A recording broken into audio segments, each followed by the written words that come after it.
Hello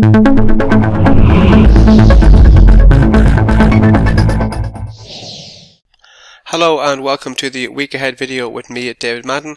I'm recording this video on Thursday the 17th of March and the time here with me has just gone 17:30 GMT, so the time here with me in London has just gone 5:30 PM.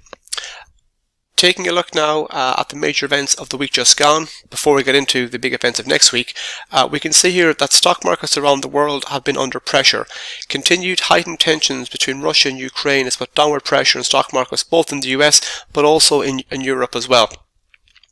We can see here on the US500 it's been moving lower the last few sessions.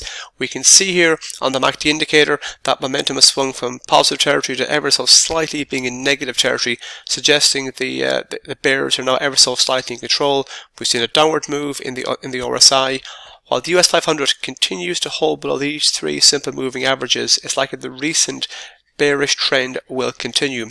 A move lower from here could potentially find support at this zone here at 43.61 and a break below that could target this zone here at 42.74.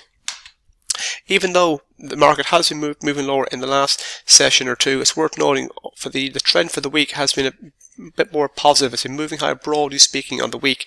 If we do see a continuation of this kind of more broader medium term upward trend, we could look to target this region here at 45.28 and a break beyond that we could look to target this zone here at 46.01. Now why is the US 500 is likely to remain in focus in the week ahead? Because on Thursday we have the preliminary reading of US GDP. Keep in mind at the advanced reading, which is the kind of first measure of the growth, the advanced reading was 6.9%, indicating the US economy continues to be in good health. Traders were looking at the preliminary GDP report and thinking to themselves, are we going to see any revisions?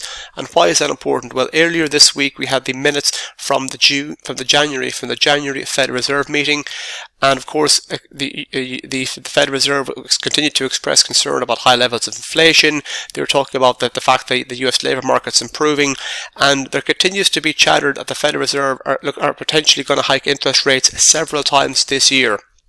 And people will be looking at the growth figures and try to decipher how many interest rate hikes could that mean for the Federal Reserve. So on Thursday, the US GDP numbers could give us some indication of what the Federal Reserve are going to do at the meeting in March. Now, also what we have out next week is an update from the Reserve Bank of New Zealand, the RBNZ. They have an interest rate decision, and keep in mind the RBNZ actually hiked interest rates twice at the back end of last year. We had two 25 basis points hikes from the Reserve Bank of New Zealand, and with that, and then considering more recently, we have seen an upward tick in commodity prices. To a certain extent, if metal prices rise and commodity prices rise, that can help the New Zealand dollar. In the last few sessions, we have seen a bit of weakness in the US dollar. So recently, the NZDUSD has been moving higher.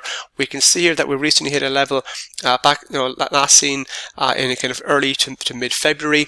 Looking at the price action here on the MACD indicator, momentum is clearly in positive territory, suggesting the bulls are in control.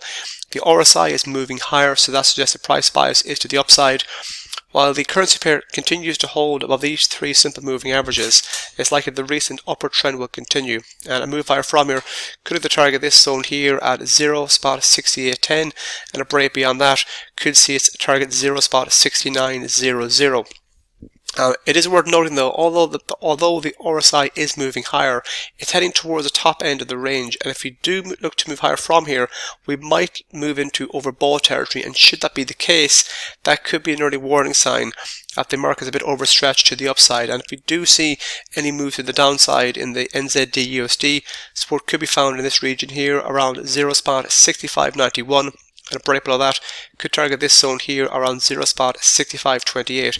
So keep in mind, on Wednesday we have an interest rate decision from the Reserve Bank of New Zealand. Also, what we have on this week and the week ahead, the euro will be in focus. The euro has been in focus this week because of the heightened tensions between Russia and Ukraine. Germany, the largest economy in the Eurozone, is quite dependent on natural gas coming from Russia. So if there's heightened tensions and or even a conflict between Russia and Ukraine, that could in turn impact the likes of the German economy and other economies within the Eurozone, given the dependence on natural gas from Russia. Now, on Monday, we have the flash manufacturing and flash CPI PMI reports coming out from France, Germany, and also the UK. So this is going to be, so euro-dollar is likely to be in focus. If you took the price action in the last couple of days, it's been trading in a relatively small range. Looking at the slightly more medium-term price action on the currency pair, it has been to the downside. We've retreated from its recent peak. If we can continue to hold above this zone here and at 1.1279, it's possible that the more kind of broader upward trend in the currency pair will continue. If we do rally from here, we could look to retest the highs of early to mid-February in at 1.1494, and a break beyond that could see a target this region here in at 1.1608. If we do see a continuation of this kind of short to medium term bearish trend in euro-dollar, and we do break below this area here, the lows at the beginning of this week in at 1.1279, we could look to head back down toward this region here in at 1.1217. That's all from me. Thank you very much.